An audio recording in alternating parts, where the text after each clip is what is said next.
Welcome back to PARC FERM, the Canadian Formula One podcast. My name is Drew, and I'm here with my boy Tomas, and we are going to be dissecting the dynamic twists from the latest race in Suzuka.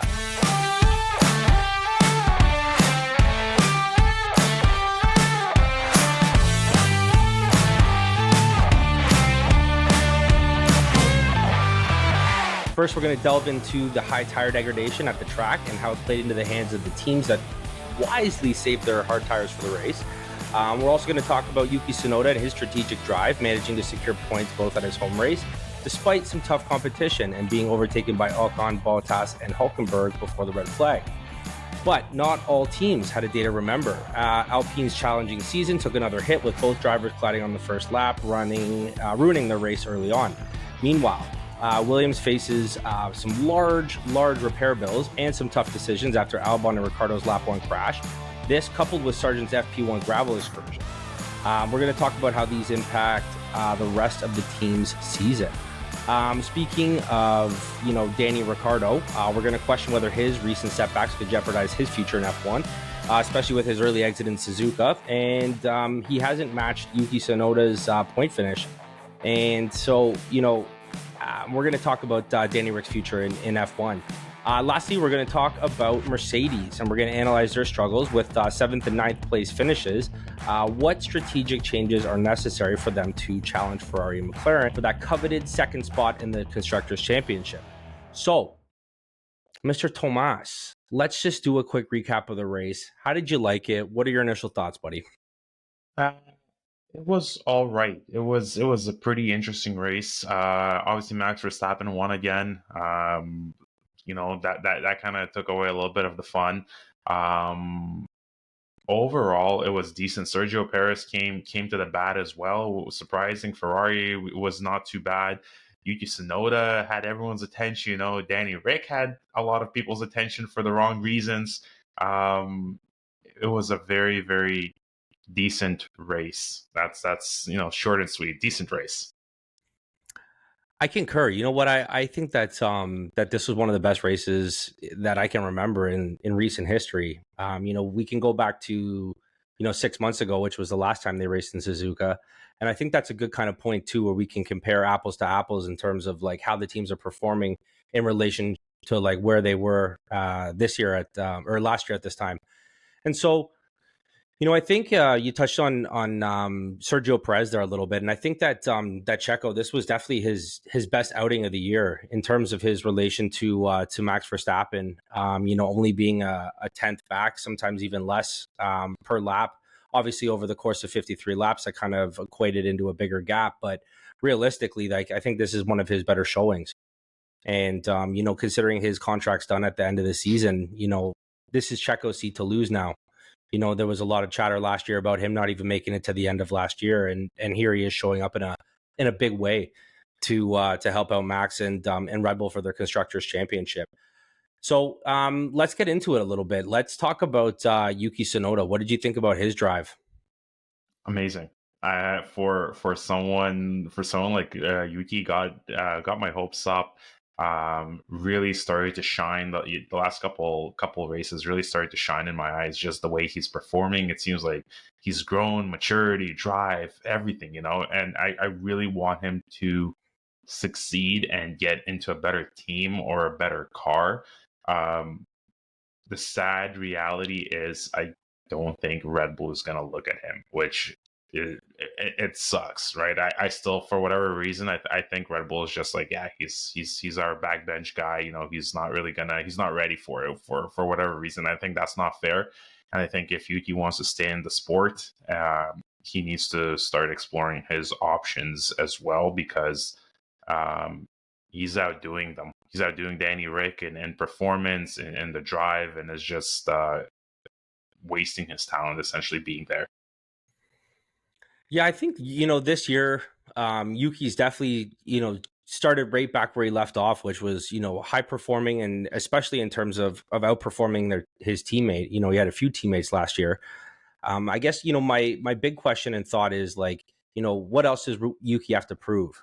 He's done everything. Like, he's, in my opinion, extracted almost everything out of that car that he can, especially, like I said, if you compare that to, the other drivers that he's been sitting with. And Danny Ricciardo this year has just been pulling out absolute duds compared to Yuki. And it's kind of too bad to see his talents go to waste at a team like this. But the reality is like, if we stop and think about it, what are we going to suggest that where he goes? Like, is there another option that is better for him? Is it a potential for him to go to the Stakes Albert Kick team, for 2025? Is that, to be a co-pilot with Valtteri Bottas? Is that going to be a move?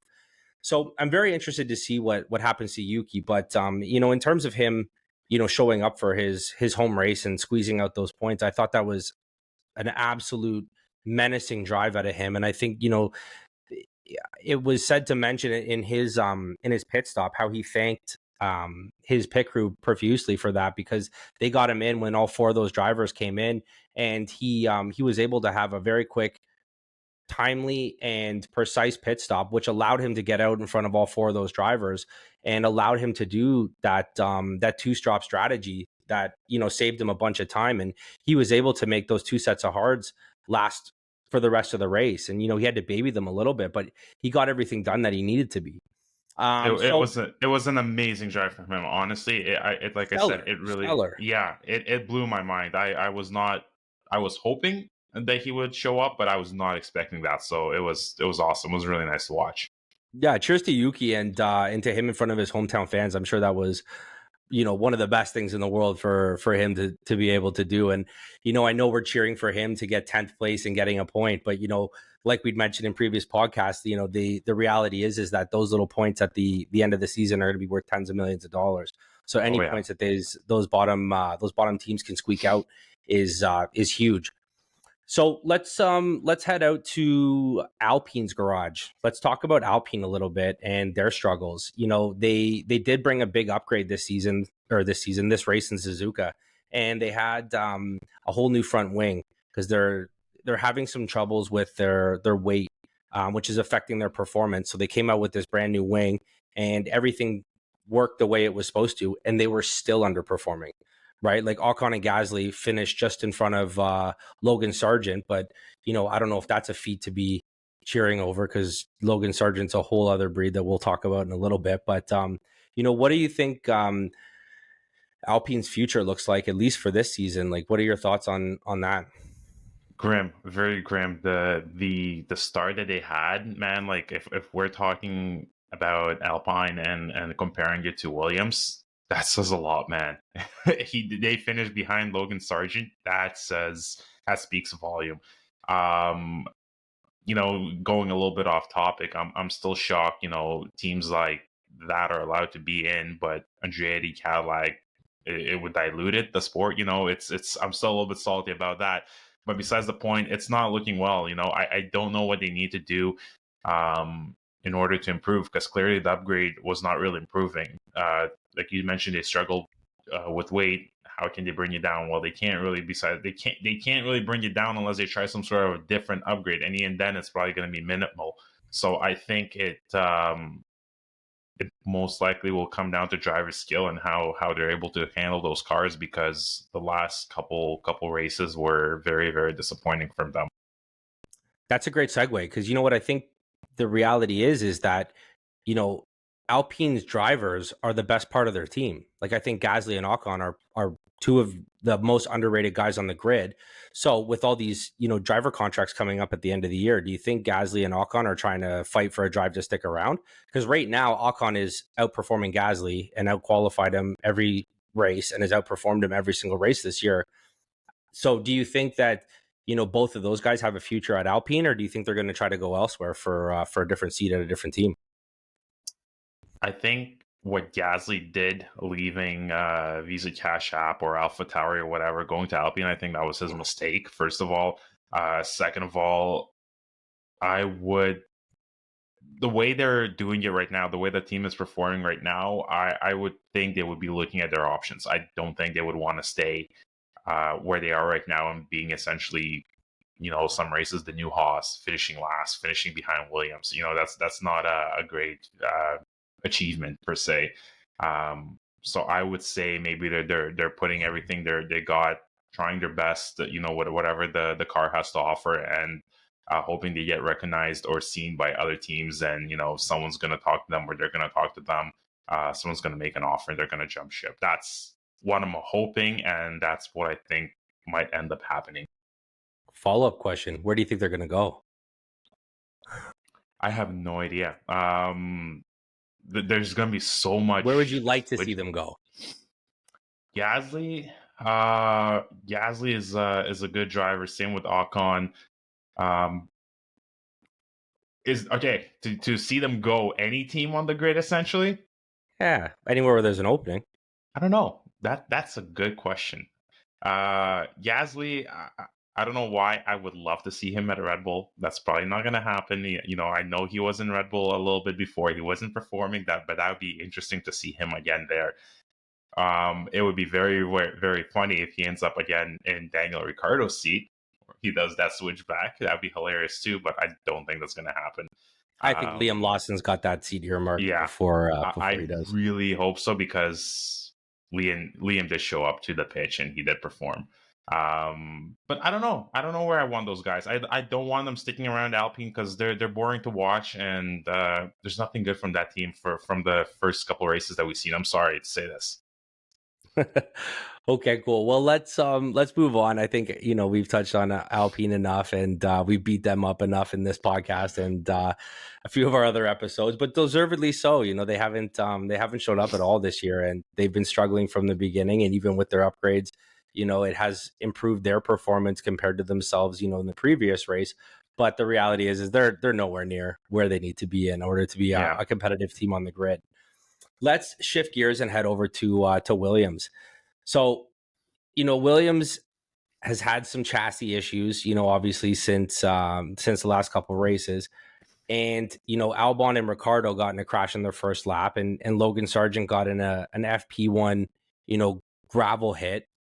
And so, what kind of impact do you think that's going to have on the rest of Williams' season? Because, truth be told, they've been shipping that chassis from Australia back to their headquarters in the UK, and then they had to ship that chassis back to Japan and Suzuka. They've now had to ship that chassis back to the UK, and then they got to ship it back this week for China. So I know between the cost of repairs and the cost of shipping that they've almost exhausted their entire chassis budget for the year. So what do you think that has as an implication for Williams in the remainder of the year? And do you think that this is going to hinder them in future developments and bringing upgrades to the car for the rest of the 2024 season? First of all, I don't even know how they could have such a logistical nightmare with what they have right now, with shipping the car back and forth, and missing parts and all that stuff. It's going to be a logistical nightmare for sure. It already is a logistical nightmare. It's going to affect everything on them. There's time constraints. There's pressure. There's pressure on the drivers, pressure on the mechanics, teams, supply, everything. It's a lot of wasted time where I think it could be spent somewhere else, developing the car or improving the car or analyzing the car or the drivers, and it's being essentially taken away in this chassis repair. I don't know how would they even improve besides, not crashing the car or not making stupid mistakes, because what they're doing right now is just not making sense. They're depleting their energy, their budget, and I don't have high hopes for them. I don't see them improving anytime soon. Do you think that a driver like Albon and Sargent, when they're under pressure because they know that if they crash the car, it's going to cost them and could definitely hurt their car's future, at least for the remainder of the season, do you think that affects their ability to drive their car to the fullest? Oh, yeah, for sure. I think it not only affects their ability to drive the car, they always have that little voice in their set essentially saying, almost like pressured, like, don't fuck up. If you fuck up, there's chassis damage, like you're fucking over everyone essentially. So I think they have to be extra careful while driving these cars. And kind of sucks for Williams, since Logan Sargent's not the best driver on the grid. He has a habit of crashing, so especially for He's him, it's actually the scary. worst. He's the Yeah, worst driver on the so grid. Yeah. exactly, to your point. So it's even more scarier for him to even drive that car, just with what's everything going on there. So yeah, it affects everything, and it even looks bad. I think it even looks bad on the drivers themselves, what they are driving, and if they keep crashing and they can't. Again, same thing comes back to the same point. They can't really perform to their fullest. I think that the drivers at Williams are going to have a tough time progressing any further throughout the season. The car needs to be developed throughout the year. They learn something from, whatever race they just did. They send those details back and they make modifications to make the car faster in whatever turns, and however they develop these cars, and all of their money. And with Williams, there's obviously a limited budget there. They're not one of the high spending teams. So I think it's just really going to take away from the future potential. They're just going to be playing catch up, I think, for the rest of the year, which is highly unfortunate, especially for Alex Albon, who actually has a chance in getting points in any particular race, right? And I don't want to see it being a lost cause, because I'm a really big fan of James Valls, and I think he's a great manager. And I just think that they kind of got themselves into a pickle so early on in the season that it's unfortunate, because I think it's actually going to hinder the rest of their season in a big Yeah. way, unless they find some money somewhere. I totally agree. And like what you mentioned, it would suck. It sucks for Albon, especially because he performed relatively well last season, and now essentially he's, from what it seems like, he's jumping into a whole new car and he can't perform very well. And he's giving everything he got, and it's the performance is not there. So, And you know what, like it's that scenario too, where we can assume that Logan Sargent's going to crash the car, or he's going to do something, and that is what it is. But I think Alex Albon is clearly the better driver in that pairing. yeah. And I think that there's just things that happen, like when him and Ricardo made contact in the first lap in the second turn. It had nothing to do with Alex Albon, but his car was taken out of the race, and he hit that wall with not crazy impact, but enough that he was out of the race, and there was some damage done there. Do you think that there's things like that are avoidable, by not having Logan Sargent on the team? Like, Albon's going to have these one-off incidences, but he's not really, the type of guy to be putting that car into walls. But is Logan Sargent becoming a liability to the point where Williams needs to really think about getting rid of him? That's a great question. I was genuinely surprised when they renewed Logan's contract for this year. I thought he was going to be done, but James Valls saw something in him, and for whatever reason decided to renew his contract with it, which I think was a shock to everyone. Is Logan Sargent becoming or will be a liability to Williams? 100%, man. Even he finished last race without crashing, but even then he had a spin out, I think, or he went off track a little bit. So even then, he's still making these stupid mistakes, man. And like you said, mistakes happen to everyone, but every single race you have a spin out or a crash, come on, that's not a mistake at this point. You're just not skilled. You suck. Yeah, he needs to. They need to cut him fast. Sometimes I wish these other teams had Red Bull mentality or Visa Cash App. You're not performing, you have X amount of races. If you're not performing, you're out. There's going to be other people that are willing to take your seat and might even perform better than you. So I don't know what they're thinking about keeping him this year, essentially, because I am almost willing to bet anyone he's going to have more crashes, he's going to have more spinouts, and there's going to be at least, at the bare minimum, one DNF from him this year, at least. And I think too that kind of on another tangent, I think with that empty seat at Mercedes and Kimi Antonelli being the first draft pick right now for that seat, Toto Wolff's being a little bit hush and tight-lipped about it, but he is saying that Kimi's definitely the number one choice going into next season.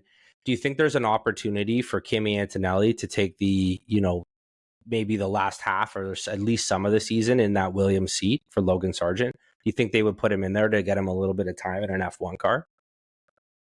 That would be amazing if they would do that. If I think if Logan keeps on fucking up a lot, Williams might have to sit at a table and really, decide what's worth it. Logan continuing to fuck up for the rest of the season, or hey, maybe we give this new kid a shot and see what he can do with our car. Even get him some experience. Yes, that's a very strong possibility that Antonelli might get a drive or should get a drive for sure. I think he deserves that. Yeah, I think so too. And I think, as far as the development program that that Mercedes has and their close ties with Williams and pushing the guys through, I think that that's a very realistic possibility, at least for the end of the season. Because I think, that seat, from what Total Wolf said, has been earmarked for Kimi Antonelli for Mercedes for next season. So we'll see how that develops. But let's move on to the other party in that Williams RB Cash App crash, which was Danny Ricciardo. We questioned last week whether his setbacks could jeopardize his future in F1. And, given his early exit in Suzuka, do you think that he was, assuming that he finished the race, do you think that he could have pushed Yuki Tsunoda, or do you think he would have ended up in the race, finishing further down the points than Yuki did? I don't think he would have been able to challenge Yuki. Same, it almost seems like he has that energy, same as Valtteri Bottas. He doesn't care, or he just doesn't want to perform, or he lost confidence after this race that we just had. I don't see him sticking around in F1 any longer. He might. I don't know if this is confirmed or not.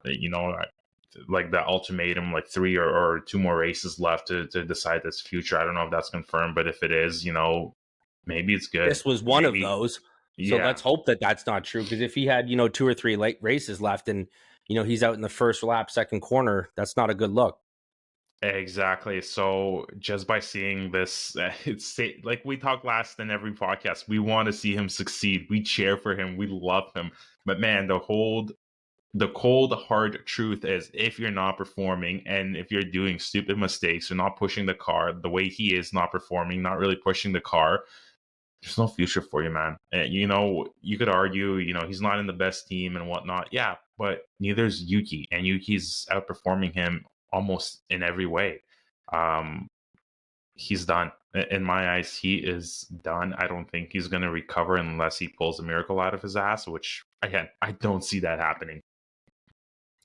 Based on his quality performance and what he looked like in FP1, I thought that Danny Rick looked good for the race. I think that something in him has kind of triggered a little bit, and he was able to get that confidence back. And unfortunately, looking over his left shoulder when he should have been looking over his right shoulder going into that second and third turn at Suzuka kind of ended his race a little bit early.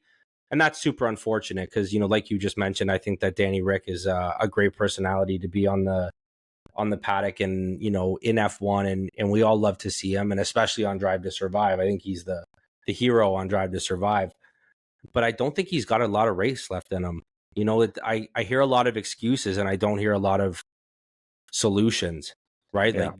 Like, they were talking about over-engineering the car. And, it was the same stuff that he was talking about at McLaren. And, he's singing the same song again at RB. And I don't think he's running out of runway.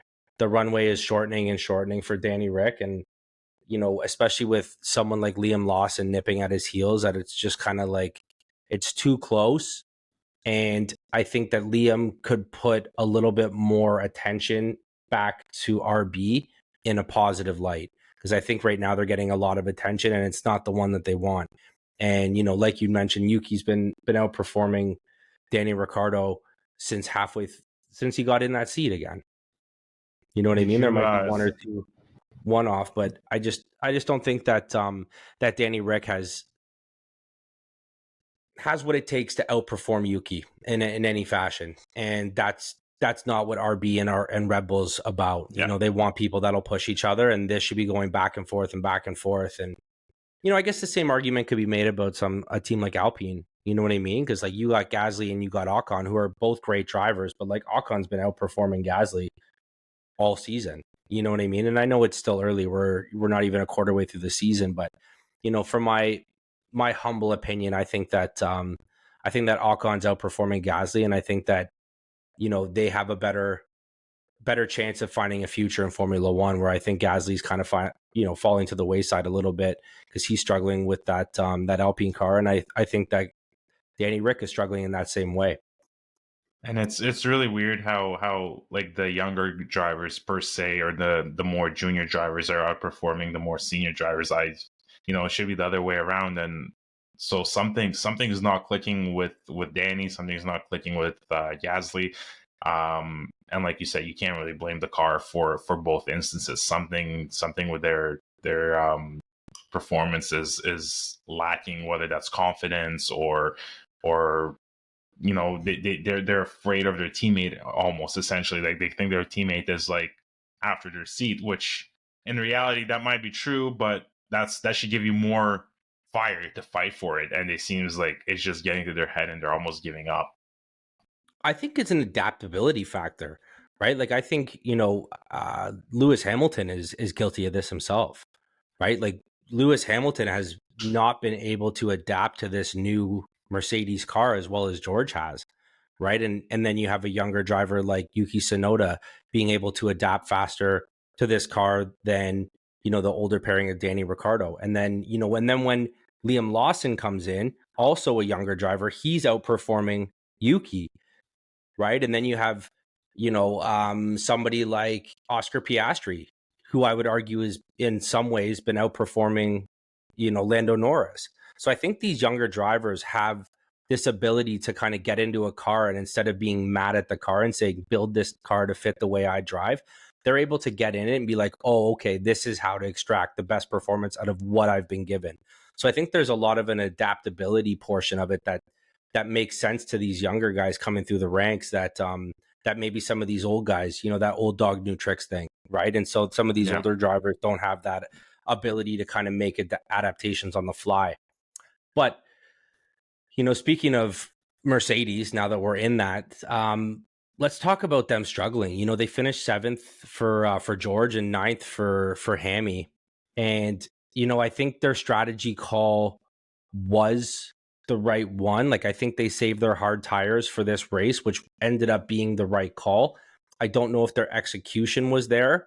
And even with the upgrades that they've brought this year, I'd heard that Toto Wolff said they're finally at the 4th race in the season. They're finally at the point where they should have started the season in. So they're kind of starting the season on their back foot, which is unfortunate because then you have the likes of McLaren and Ferrari and obviously Fernando Alonso in that Aston Martin, outperforming them all the time. Right. And so like, I guess my question for you is like, what kind of changes do you think they're going to need to make in order to even almost be competitive? Like, do you think that they, at this point in time in the season, have a shot at competing against Ferrari and McLaren and even Aston Martin at this point? Obviously, I think because, Lance Stroll isn't in the points as consistent as George and Hammy are. So I don't think that Aston Martin's going to be fighting them in the constructors. I think they will beat them. But I think personally that Mercedes should be in that top position behind Red Bull. Like they should be in the second seat. And now you have Ferrari running away with it and McLaren looking like they're doing a much better job on a consistent basis. Like, do you think that Mercedes has that ability to bounce back by this point in the season? I think it is too early to tell is the short answer. But they have been struggling for what now, 2-3 seasons. They're not really performing where they should be. You can blame it on the car. The strategy is there. I'm going to say for the most part, the strategy is there. The team, is good on that part, but something with the car is not performing. Lewis was having a lot of trouble. So was George at points. The upgrades were either coming a little bit, too late, as you said it. They brought out the upgrades where they should have started this year. come on, man, that's a step backwards, I should say. It almost seems like it. Can they compete with like Ferrari and stuff and Red Bull? I don't think so. From what I'm seeing, again, it's a little bit too early to tell, but I don't have high hopes from them, especially what you said. Alonso's outperforming them, man. McLaren is doing really well too. Ferrari's on the whole new level. Red Bull, we're not even going to talk about Red Bull, but unless they pull again a white rabbit out of their hat, I think they might be even behind Aston Martin this year, just from what I'm seeing so far. So you know what?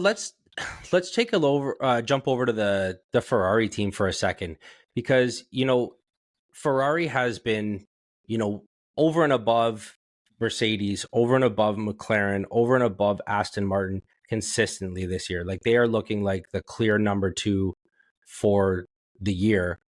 Do you think that Charles Leclerc is the number 1 driver at that outfit right now? Like, do you think that Charles Leclerc is the better of the 2 drivers? Because if you look on paper, he's not.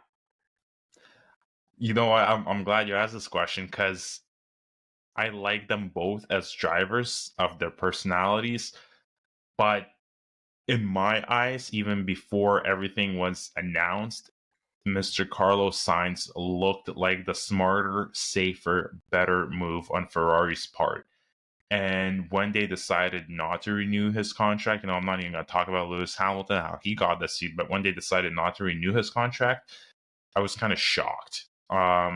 The way he's performing this year, and holy shit, man, he does not. It's almost like, I do not give a fuck mentality. Like, there's a fire that lit up in him. Maybe it's just something that happens. You know what? Like, you fired me. Okay, just watch what I'm gonna do now, and he's just on it. And he's now maybe, and I really hope Ferrari is thinking to themselves, man, have we done the right move? Maybe we should have signed him on for another year or two. Hamilton maybe could have waited, but they rushed it. And from the last couple of years, their strategy, we are all making fun of their strategy and saying the strategy shit during the races, but I think their strategy during the races improved, but their strategy with the drivers right now is a little bit of a clown show. I don't think that was the right move.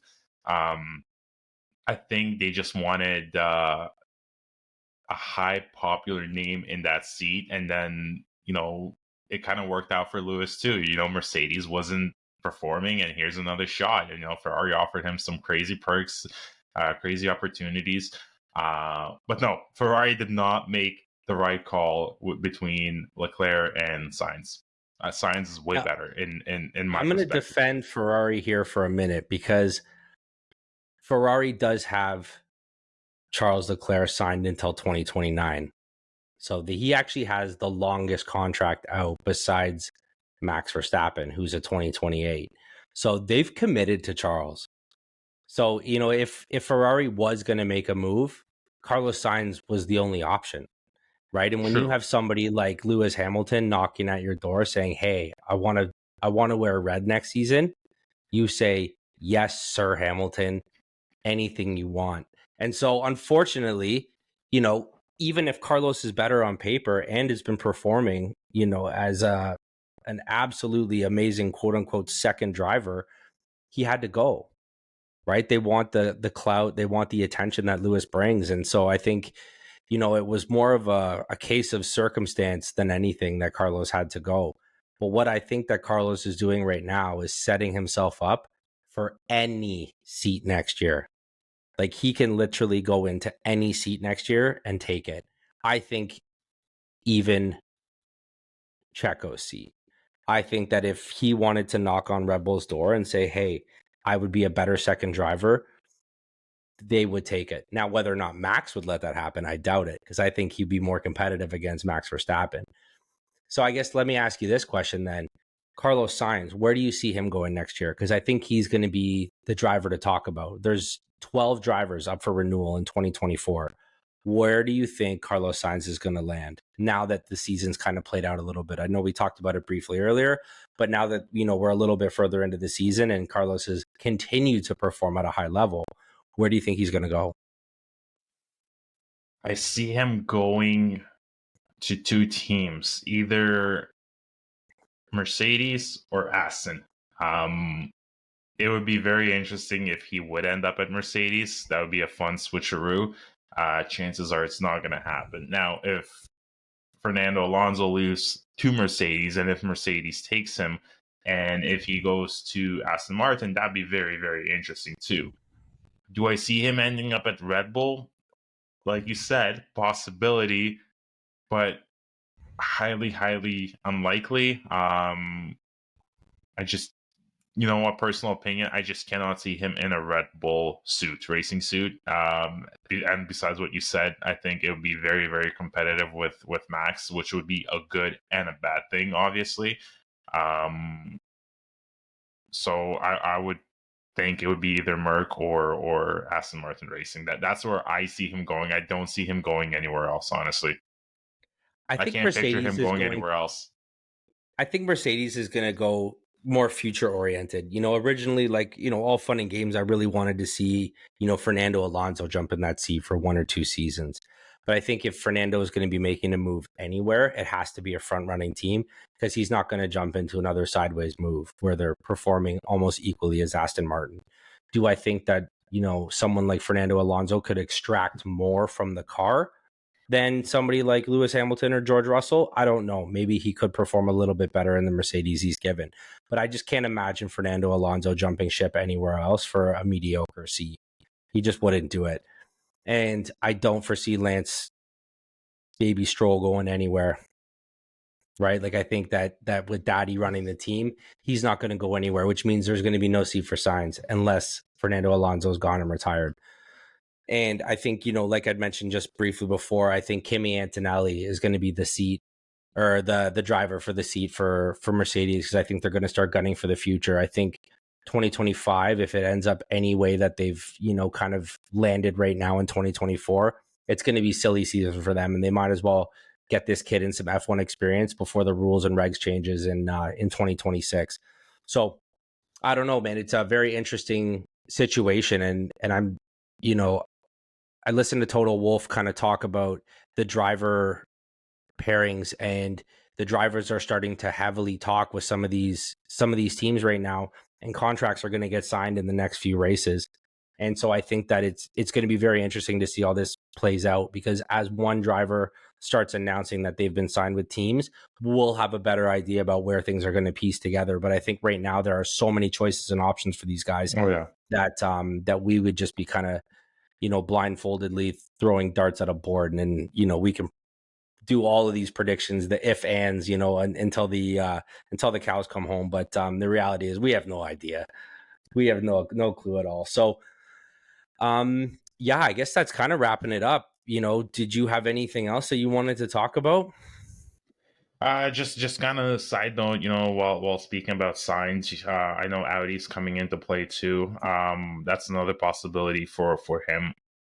I don't see him coming. I don't see him going there, or if he does go, that would be quite shocking, because new team essentially coming in, so you don't know how they're going to perform. Other than that, I don't have anything else to add. Looking forward to their next race, and more great entertainment, and more results, and hopefully some contract signings, like you said. For sure. Do you have any shout outs you want to do? I know we were talking about it in the Discord. I want to shout out my boy Victor. We got my boy Mike Zanin. I know he's a constant listener. We got Deshaun. We got a couple of the dudes out in the Discord channel to give them a shout out. You got anybody you want to give a shout out to? I'm just going to give a shout out to my main guy, Mr. Lucas. He's a big supporter of our channel too. He watches, he listens. So thank you so much, Lucas. I appreciate it. We love that. The PARC FERM fam. I get down like that. Well, that's it for this week's episode. Like, subscribe. Please jump in the Discord. We have all the links in the show notes. So please take a look. Share the YouTube. It really helps with the algorithm. We really appreciate it. And next week, hopefully, we're back with the full crew. We're gonna have Walker in house. We're gonna have Ed in house, and we're really looking forward to it. So that's it. Ciao for now.